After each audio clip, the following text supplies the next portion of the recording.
on va reprendre Baruch Hashem Aolat Raya. Donc, pour cette compréhension, encore une fois, ce que nous avons vu la dernière fois, c'est en fait dans une langue plus facile, si je puis dire, pour pouvoir mieux saisir ce que le Rav va nous transmettre à travers l'importance de savoir, la capacité, encore une fois, eh bien, de savoir écouter. La nuance, encore une fois, entre écouter et entendre ce qu'on avait développé. Le Rav nous dit, donc effectivement, dans cette première Mishnah, qui est indiquée dans les Pirkei Avot, puisqu'on a l'habitude de lire, n'est-ce pas, entre Pessah et Shavuot et les Pirkei Avot, avec Moshe Kibel, Torah, Missinai. Et donc, il s'arrête sur ce mot de Kibel, évidemment, qui a reçu, parce que c'est la même problématique quand on parle de la Torah, on parle en général, effectivement, du don de la Torah, mais on n'est pas toujours conscient, pardon, on n'est pas toujours, on ne réfléchit pas toujours à cette notion aussi de réception de la Torah. Parce que d'un côté, effectivement, il y a Akash Baruch qui donne la Torah, et savoir si on va être en mesure de la recevoir. Mhm. Pas. Et là, en l'occurrence, Moshe Kibel Torah Messinaï. Ça veut dire qu'on indique bien qu'en fait, toute la parole d'Akadosh Baruch Hu a été a priori pleinement reçue par Moshe Rabbeinu. Et c'est le Pas. seul d'ailleurs qui a fait ça, qui était comme ça, non? Attends, excuse-moi, Shalom, Shalom, אני בשיעור עכשיו, אני מדבר איתך אחר כך. טוב, excuse-moi. Donc, Non, à part de je t'arrête de vous dire, le... non, je dirais dire, c'est le seul Moshe qui a vraiment reçu la Torah. C'est ça, Je vois, exactement. Sauf qu'à l'échelle, encore une fois, du peuple, eh bien, on l'a reçu pleinement et on n'aurait pas pu faire autrement. Ça veut dire qu'à l'échelle de Moshe qui la reçoit a priori individuellement, mais on doit bien entendre que si effectivement la Torah est donnée individuellement à Moshe, alors rien n'aurait empêché qu'elle soit donnée aussi individuellement à Abraham, Yitzhak et Yaakov. Mais la Torah n'est donnée que à Moshe en tant que équivalent à tout le peuple et dont il a pour tâche de transmettre cette Torah à tout le peuple. oui, mais le peuple, il a reçu, genre, après, comment dire, filtré, genre, par Yoshua, Il a reçu parce qu'il est en mesure, encore une fois, ce qu'il est en mesure d'entendre, d'écouter. donc Et c'est la un Torah ne apôtre. s'adressant pas à une faculté de judaïsme, donc elle s'adresse chacun avec son parcours, chacun avec sa capacité d'écoute, qui, encore une fois, se développe. Mais qu'il ne soit pas entendu que la Torah, elle fut donnée à Moshe, et que par conséquent, en fait, personne ne peut y accéder. Au contraire, tout le monde peut y accéder, seulement tout le monde n'est pas forcément en mesure d'avoir la même qualité d'écoute qui a été celle de Moshe. C'est là la difficulté. D'accord? Mais comprends bien que si, c'est un enseignement que j'ai l'habitude d'exploser, c'est-à-dire que si effectivement il y avait une volonté quelconque de la part d'Akadosh Baruch Hu de détruire le peuple ou une partie du peuple après la faute du Vaudor, il l'aurait fait. Il aurait pris conseil après de Moshe. Sauf que la Mhm. grandeur de Moshe, justement, elle pèse son poids en relation avec l'entité hébraïque totale.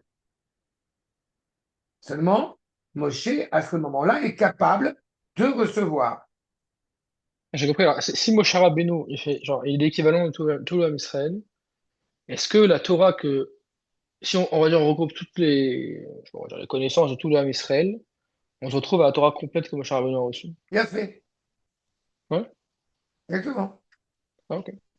Sauf C'est-à-dire que, bien mais évidemment, individuellement, genre, du coup, on n'est pas, entre guillemets, complet. Enfin, Shalem. Nahon, de la manière que le Maharal rappelle que tous les grands Talmidei Rachamim, ce sont des étincelles de la Torah de Moshe. Mhm. Pas à mes yeux, c'est évident que j'ai une conception, j'ai une manière d'aborder la Torah, mais au grand jamais il me viendrait à l'esprit de dire que toute la Torah de Moshe se trouve dans le Rambam et pas Oui, chez non. Rabbi Nachman de Breslev. En aucune Mhm. manière.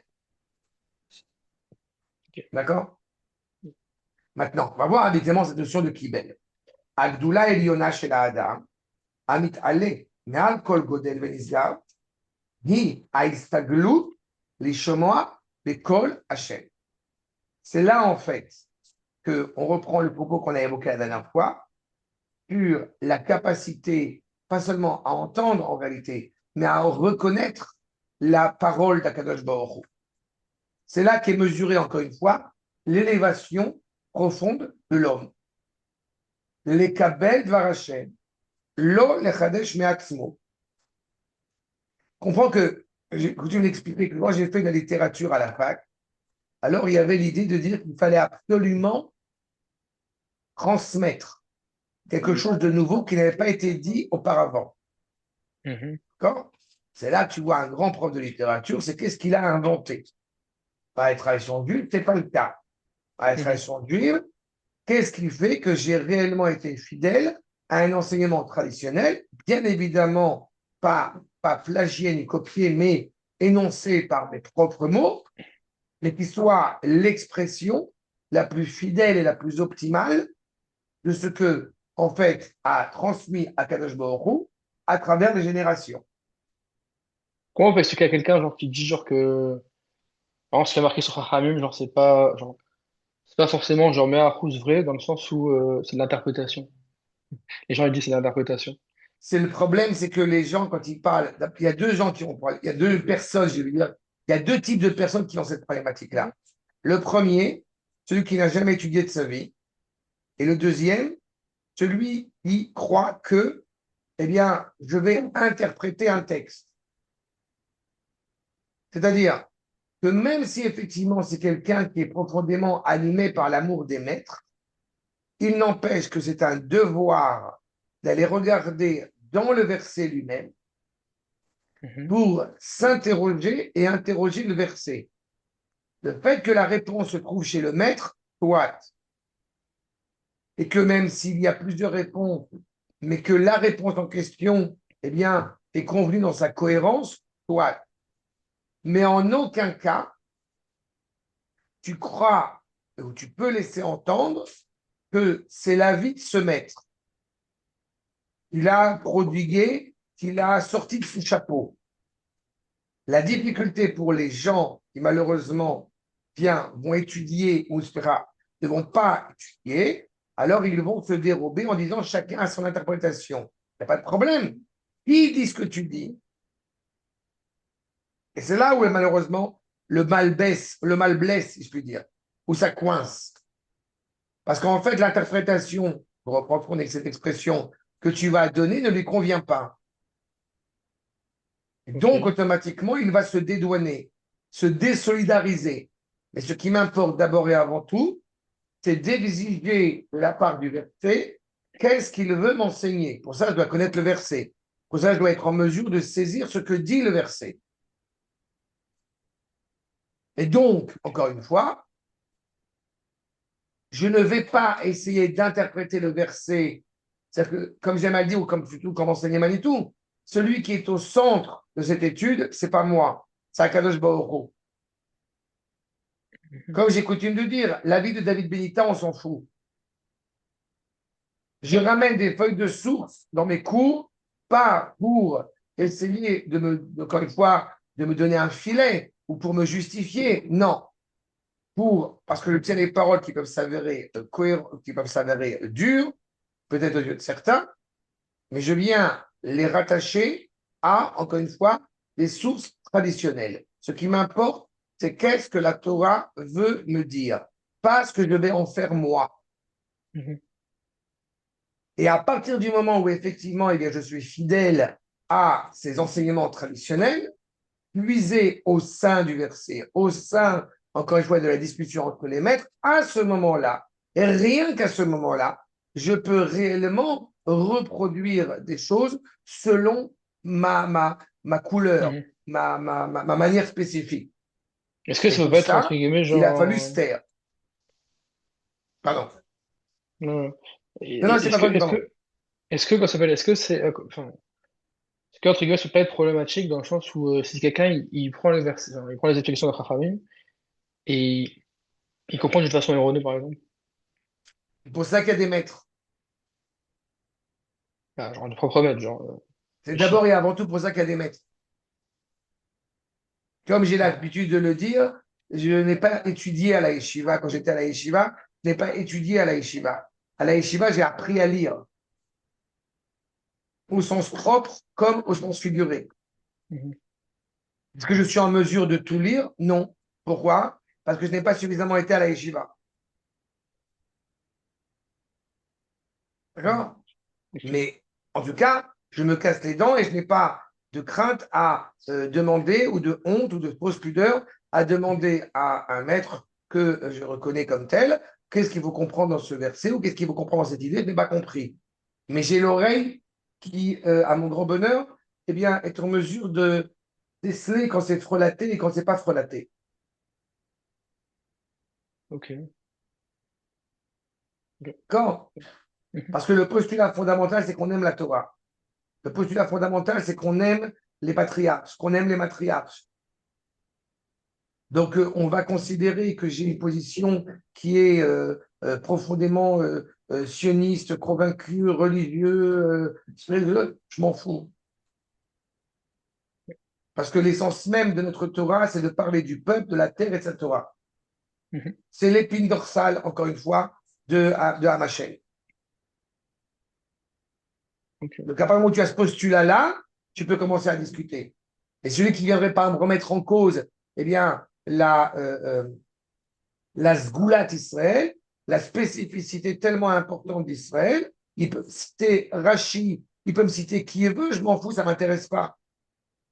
Ouais, les rachis qui sont contre, enfin, qui vont, il n'y a pas de rachis qui vont à l'encontre de cette idée-là, si. Il est évident que Rashi ne viendrait pas contre cette idée de la Sgoulat Israël, mais quelqu'un qui aurait malheureusement mal compris Rashi pour arriver à Ah, une telle ok. conclusion. Et donc, Mhm. par conséquent, il convoquerait Rashi et le Ramban pour dire ce Mhm. genre d'ineptie. Ça n'a pas de sens. Ouais, j'ai l'impression que vous avez l'expérience de personnes qui sont venues vous voir. Ah, bah au Hachem, ça n'a pas manqué. Alors, c'est marrant, quelqu'un qui veut aller à l'encontre de l'aspect, c'est genre la, c'est marqué de fin. C'est logique, genre qu'on est, genre, entre guillemets, enfin, on est Bnei Hachem, quoi. Hachem Bachar Banu, quoi. C'est pas. D'accord. Mais le problème, c'est que ça laisse une connotation, si tu veux, raciste aux yeux de certains, qui évidemment ne sont pas en mesure de la décrypter comme il se doit. Et Dieu Il y a sait un qu'on vient de raciste, c'est Dieu l'autre lui-même qui nous côté, a choisis. d'accord? Mais Dieu sait qu'on est de l'autre côté, tu as une réalité comme cela, Todarvami. De l'autre côté, tu as une réalité comme ça qui fait que certaines personnes, effectivement, le message véhiculé laisse entendre que, eh bien, nous méprisons totalement toute la création, ce qui n'est pas non plus quelque chose de cohérent. Ouais, c'est vrai qu'il faut qu'il écoute un peu plus vos cours, parce que je crois qu'il a pas compris. C'est ça, bien sûr. C'est toute cette ambivalence-là et Mhm. qui n'est pas suffisamment pas saisie. En tous Ok, les en cas, effet. donc le fait est qu'effectivement, le Rav insiste en disant Lola mitrazon, Lola itrazek be'atzmiut hakochot hamugbalim asher le'adam ve'lekol notzar. Encore une fois, la capacité d'écoute fait que tu n'es pas en train de produire un idéal sans fondement. Tu n'es pas en train d'essayer en fait de renforcer une opinion que tu as qui est totalement absurde et totalement abjecte, surtout encore une fois Mhm. dans la limitation de notre esprit étriqué qui n'est pas en mesure de saisir l'éternité, C'est clair. mais uniquement de l'écabel. En fait, pour pleinement recevoir cette Torah, il faut, comme je l'ai dit, il faut être en mesure de se taire. Mais attention, se taire ne veut pas dire être passif. Se Ah, ok. taire, ça veut dire être justement dans une écoute attentive, une Mais toute la écoute Gemara, active. c'est des, genre des questions, genre, des discussions, etc. Parfois, ça va trop vite. Mais il est vrai que Ok. parfois, il y a des sujets qui sont tellement limpides pour le maître, Ah oui. en tout cas pour celui qui enseigne, qu'ils ne Mhm. comprennent pas que tu ne comprennes pas. Oui, ok. D'accord. Mhm.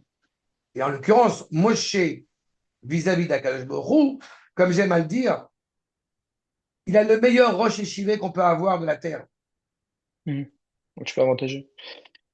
Où Moshe Adon Anevim, donc le maître, évidemment, il reprend l'expression du Rambam, et Anna Shebechol Adam, encore une fois, humble parmi tout le monde. Asher al Pene Adama, Uba El Elionut Azot. Il arrive, lui, parce qu'il s'est annulé totalement devant Akadosh Baruch Hu, eh bien, il arrive à un niveau, encore une fois, de supériorité extrême, au monde supérieur. Asher Sgalto la Anava, Sagalto, pardon, la Anava, Agdula Mikulan. Mhm. Il n'est pas simplement humble, il est capable de baisser la tête. D'accord? Mhm. Et comme vous avez dit, il y a que je vous qu'on va chez Shiva, quoi. Tu peux un peu que baisser la tête, quoi. Mais à la vérité, quelqu'un qui est humble n'est pas quelqu'un qui est idiot. Ah oui, non, bon, D'accord? il a Parce fait un qu'en four. réalité, quand on n'a pas de connaissance, on n'a pas de raison d'être orgueilleux. Et Dieu sait combien on peut être orgueilleux aussi quand on a la connaissance. Tu vois. Et aussi, on peut être orgueilleux quand on n'a pas la connaissance. Ouais. Ça aussi, ça existe. Mais faire preuve d'humilité à l'égard, encore une fois, d'une parole de Torah, eh bien, certains ont du mal avec ça. D'accord? Ça dépend quel est l'objectif. L'objectif, c'est d'être fidèle à la parole d'Akadosh Baruch Hu. Maintenant, Bon, Ad Hashem, Anevoa, Ametutzachat Shelo, puisqu'il avait été capable de parler directement avec Akadosh Baruch Hu.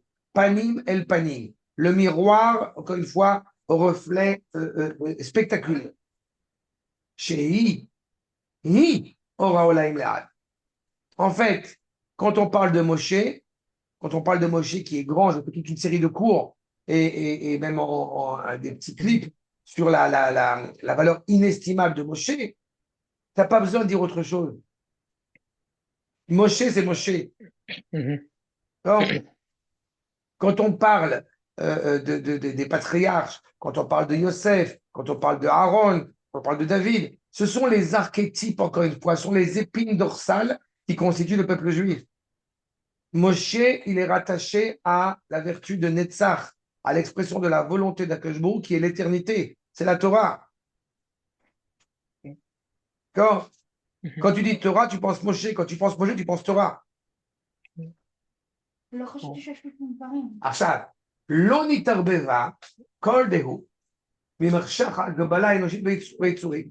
Justement, c'est très complexe. Comment peut-on arriver à une telle réalité?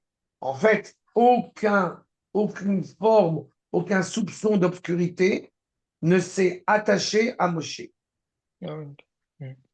D'accord. T'as toujours comme ça, c'est pour ça que c'est assez grotesque quand les gens parlent évidemment d'être un idéaliste. En fait, derrière cet idéalisme, tu as toujours, de près ou de loin, la, la recherche, si tu veux, de l'orgueil personnel. Qu'est-ce que Même je des vais fois, en même, tirer? ouais, ça. Des fois, c'est même, comment ça, c'est pas voulu, quoi. C'est ça.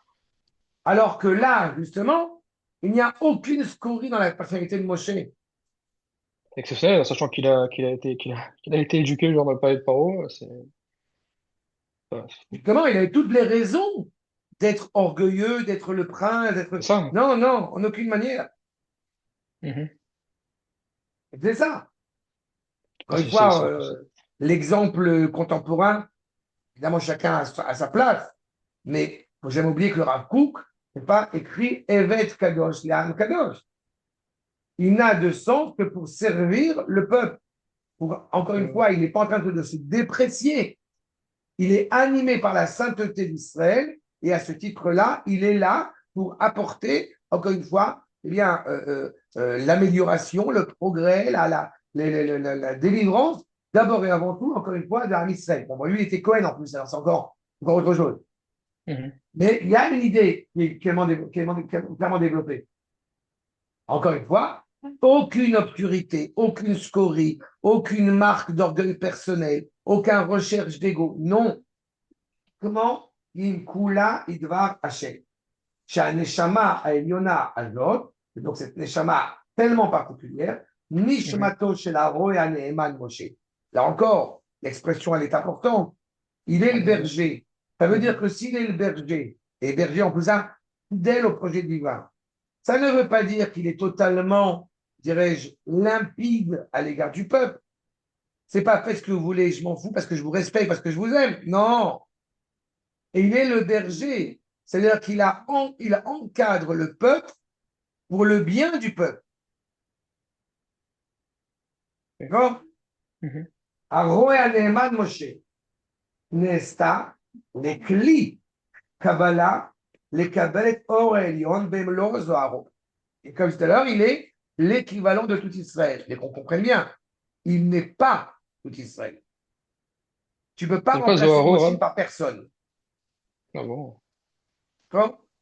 moi, je vois personne. C'est juste ce que tu viens de Attention. dire, sauf Ezra Sofer. C'est bon. Tu allais me dire Ezra Sofer, alors tu vas me dire. Oui, parce que c'est genre quelqu'un. On dit qu'il est quel. Mais en fait, ça ne vient pas abaisser la grandeur de Moshe, ça vient Ah oui, élever la grandeur de Ezra. Ezra, bien sûr. Mhm.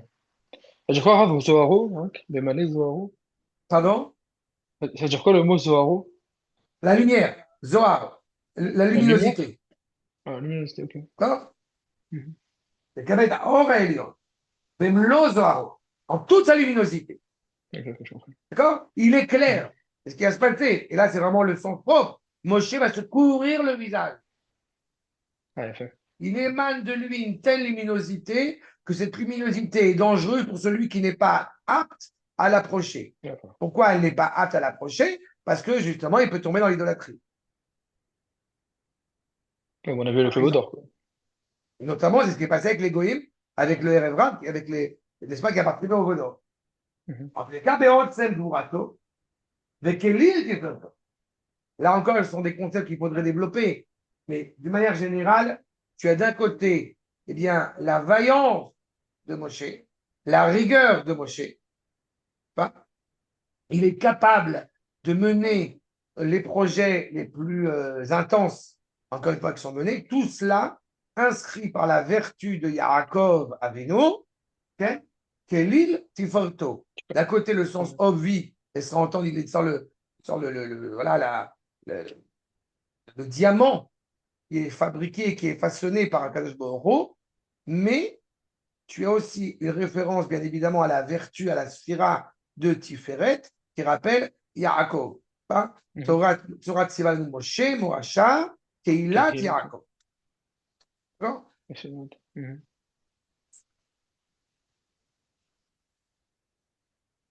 בחג היא יכולה להזמין אותה, נכון? Une שאלה. אבל אין ש... מה?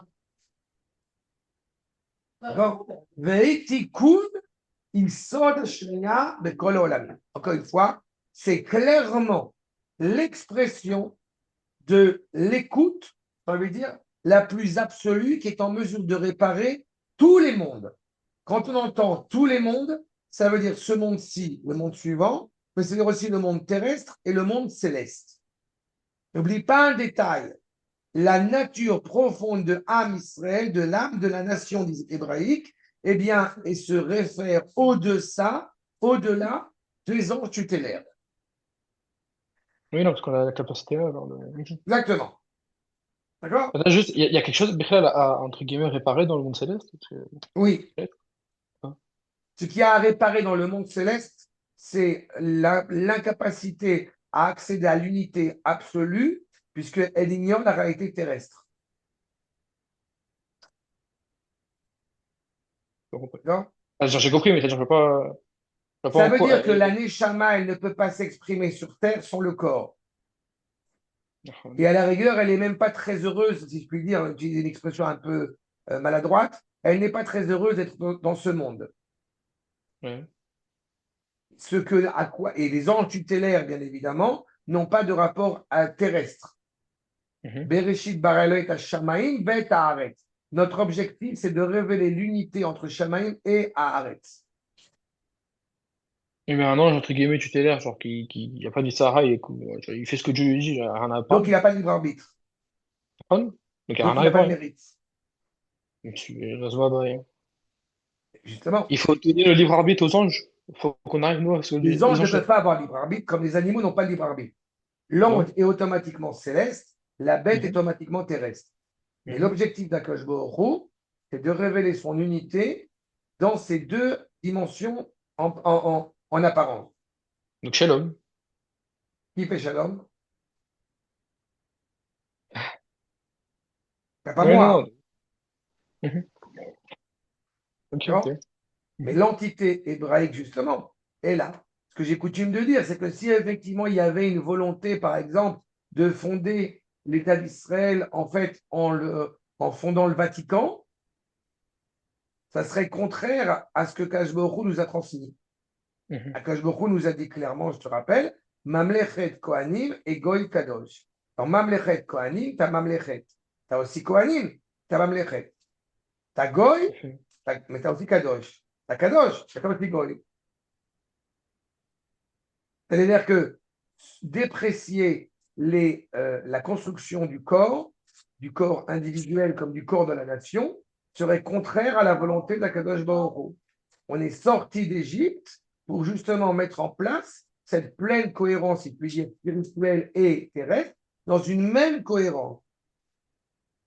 Ouais. On ne veut pas sauver la terre et on ne veut pas sauver le ciel. On veut sauver les deux. On Mhm. veut amener le salut des deux.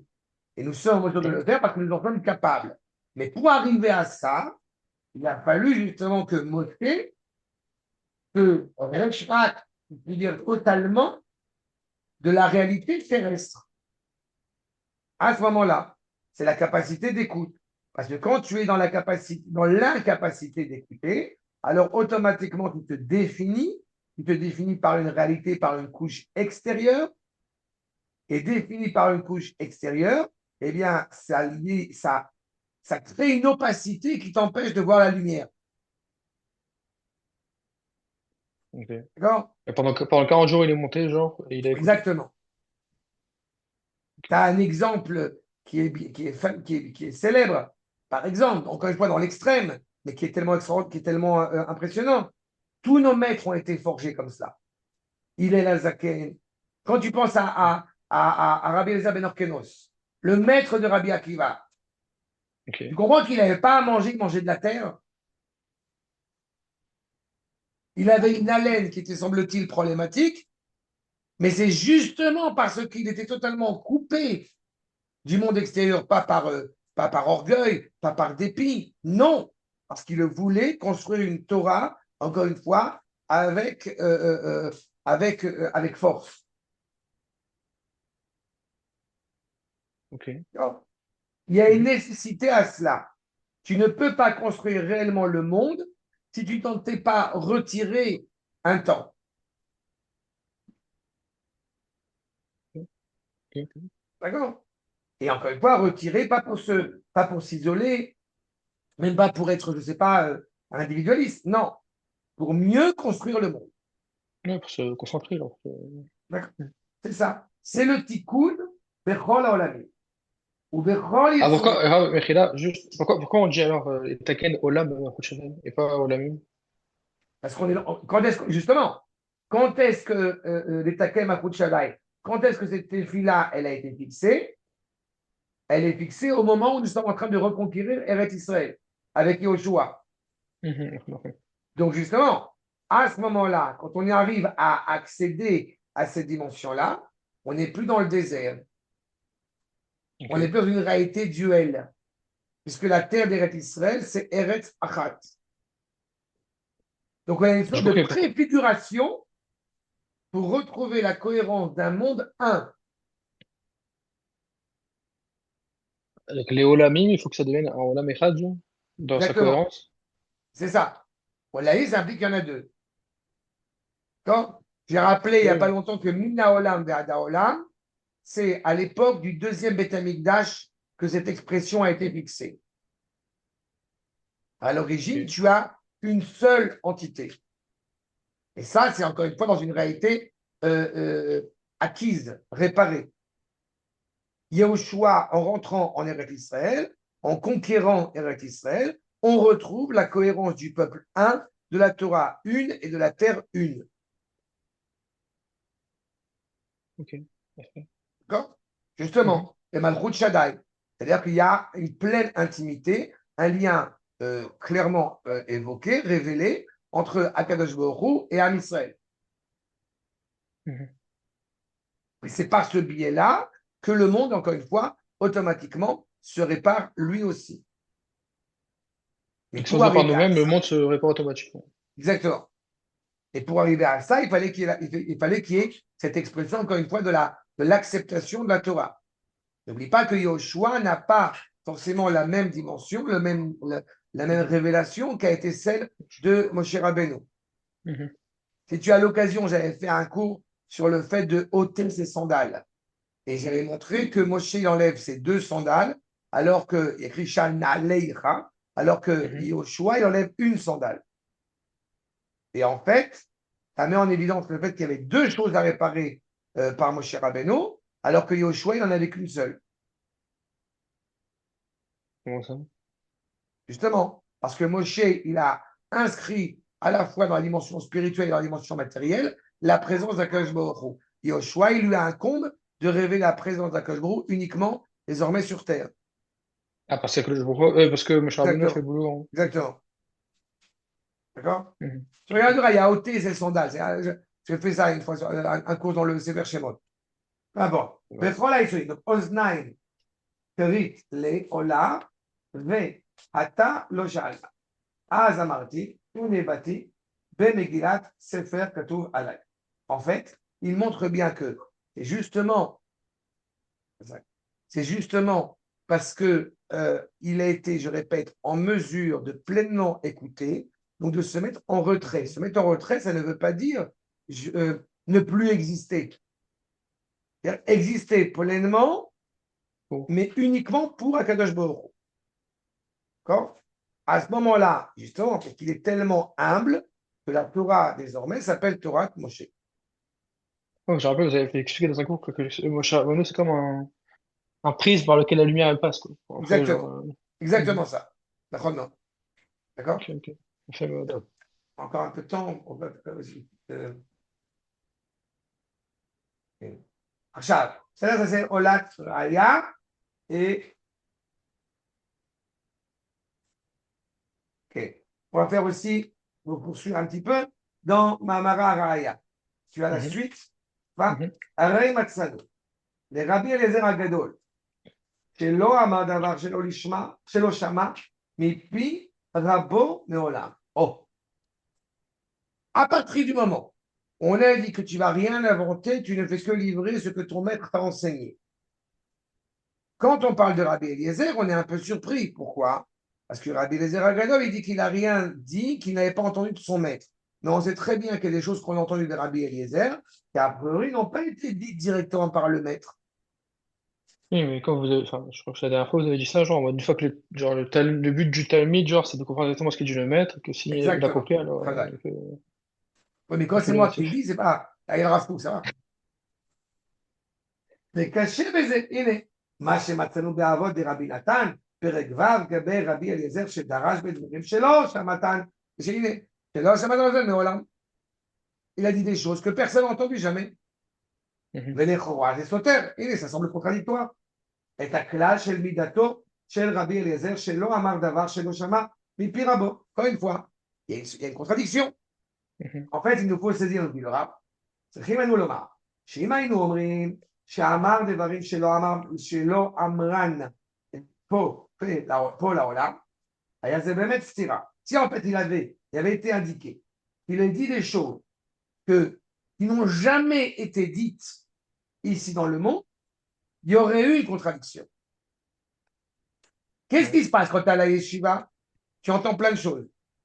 Mhm. D'accord? Ça bouillonne. Et en fait, il est clair que parfois il y a des enseignements que tu ne sais plus où tu les as entendus, mais tu sais que tu les as entendus. Mhm. D'accord? Donc ils ont déjà été entendus. Tu as intégré, tu as digéré des choses, encore une fois, et que évidemment tu rapportes à tes maîtres.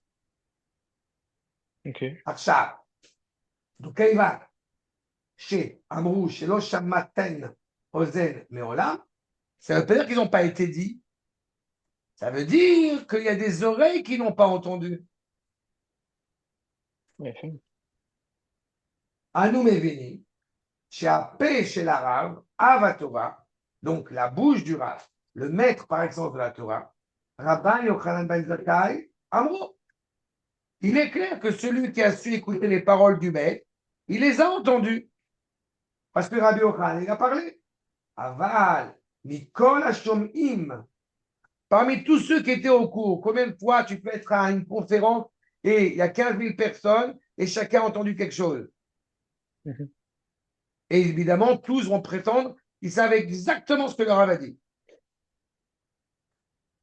Pas Moshe Rabbeinu, ça. Exactement.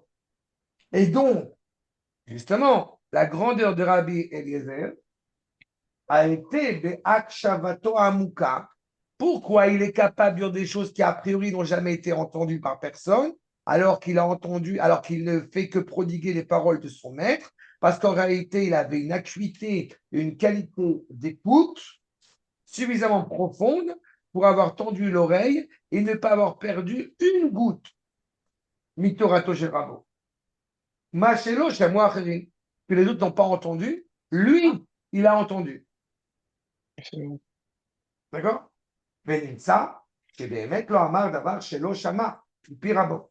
Et donc, effectivement, tout ce qu'il a dit, il ne s'est jamais que le président approprié des propos, il n'aurait pas entendu de son maître en réalité. Et Torah, Torah et ta Torah Shlema, c'est là qui fait que sa Torah est justement complète et accomplie, parce qu'encore une fois, elle a une maison. Jamais au grand jamais, quelqu'un peut vivre d'abord, un, sans rave, on a eu l'occasion d'en parler, et deux, jamais au grand jamais pourrait quelqu'un avoir la prétention de dire j'ai appris tout seul. C'est pas vrai. Et si tu as appris tout seul, c'est à 99% de chances que tu as mal appris. Parce que justement, le rapport à la Torah est d'abord un rapport d'oralité, de transmission, encore une fois, de transmission qui n'est pas entre parenthèses forcément d'un maître à un élève. Ce qu'on est en train de faire là tous les deux, eh bien, on se transmet mutuellement. Ça s'inscrit dans cette même école. D'accord? Non, non, non. Je sais pas trop ce que je pense faire, hein. Je pense que Mais c'est c'est ça. dans un sens. Non, non, il y a une vraie implication. Parce que c'est d'abord, un, ça renforce peut-être aussi, ça me permet d'éclairer des choses que moi-même, j'ai besoin d'approfondir. Donc, de ce côté-là aussi, c'est l'apprentissage. Mais encore une fois, c'est la valeur de cet échange-là. Mhm. Torah, on sait d'où ça vient, ça a un bête midrash, ça a une force, ça a une cohérence. Ou michol makom. Aïta kula Torah mekudeshet alidei gevurat sichlo akadot. Encore une fois, il n'en demeure pas moins que, de toute façon, cette Torah est clairement renouvelée par la vaillance, par la grandeur de l'esprit de sainteté de Rabbi Eliezer. Mais on doit entendre, derrière Ouais, cela, ça me rappelle toujours une anecdote. Quand le Rav Wiener parle de Manitou, par exemple, il dit clairement que toute la Torah de Manitou, c'est l'exégèse traditionnelle reformulée dans un monde moderne. Mais c'est l'exégèse traditionnelle. D'accord? Tu ne peux pas séparer, distinguer le maître des lectures, des maîtres, du Beth Midrash, des rencontres qu'il a eues qui vont, encore une fois, aiguiller sa pensée, son acte, sa manière, encore une fois, de saisir le peuple. ok. D'accord? Mhm. Et donc, d'un côté, il est le fils d'eux, de l'autre côté, il a une existence à part entière. Et cette existence à part entière n'est que, encore une fois, le maillon, comme bien j'aime cette expression de M. Neher, il est le maillon dans la chaîne. Mhm. Pourquoi, justement, à quel point c'est aussi important cette capacité d'écoute et cette représentativité du peuple juif? Parce que chacun d'entre nous est un maillon essentiel à la chaîne. Simplement, on n'en est pas toujours conscient. Et pour en être conscient, eh bien, on apprend à écouter. Mhm. En fait, toujours pareil, ça implique deux choses. La capacité d'écouter, la capacité de parler. Combien il m'est arrivé de signifier, d'indiquer, de souligner ce point, que Vaïdaber Hachem El Moshe les morts, Akash Baruch Hu dit à Moshe là où il doit arriver, mais à Moshe, le grand pédagogue de l'histoire, d'être en mesure de savoir pour dire, de savoir retransmettre avec exactitude ce que le peuple est en mesure d'entendre pour arriver là où il faut arriver selon le projet divin. Pas facile. Mais c'est ça le. Je veux pas, je vais quand même te rappeler le Chacham de Pessah. Qu'est-ce que dit le Chacham de Pessah? Ma avoda azot lachem Mhm. Ok. achukim aedot aishpatim. Lui réponds-lui afikomen. Parle-lui d'Ilchot Pessah. Ça veut dire que le Chacham, il sait exactement que tout ce que nous faisons a un sens. Ok. Ok. Quand tu étudies la Torah, tu viens pas avec un œil extérieur. Tu viens avec un œil qui dit J'ai reçu la Torah au Sinaï, je veux la saisir mieux. Je veux me rapprocher d'Akadosh Baruch Hu à travers cette parole, encore une fois, retransmise de génération en génération par nos maîtres. Donc, j'écoute. Le plus difficile, c'est de parler, Pardon? je trouve. Le plus difficile, je trouve, c'est de parler. C'est ça le problème. Oui, je pense que le plus difficile, c'est aussi d'écouter. Le parler, ça implique une responsabilité. C'est Mais ça. Mais savoir c'est-à-dire, même écouter, si demain on écoute et même qu'on prend, je sais pas, une chose sur 10, et que tu veux retransmettre la chose sur 10, faut savoir la transmettre, quoi. Ça, faut pas se tromper. Faut pas... ça, c'est un travail. Mais il faut pas être trop humble non plus. Parce que sinon, on s'en sort plus. Oui, non, bon, faut se lancer, quoi. D'accord. Non. Mhm. C'est-à-dire qu'il y a des chances qu'on dise une bêtise. Mais on essaie de faire attention Surtout, on apprend à du la mieux réparer. qu'on peut. Mhm. Mhm. D'accord? Très bien. Tov, sur ce, Bravo. avec plaisir. Bezrat Hashem, la semaine prochaine, évidemment, on ne va pas étudier, mais on se Ouais, revoit, Bezrat Hashem, dans 15 jours, après Pessah, tranquillement. Après la Moed, on se revoit et on reprend le rythme. rattaché, moi. Bye, merci beaucoup, Arié. Aksamer. Bravo. Ouais, ça va.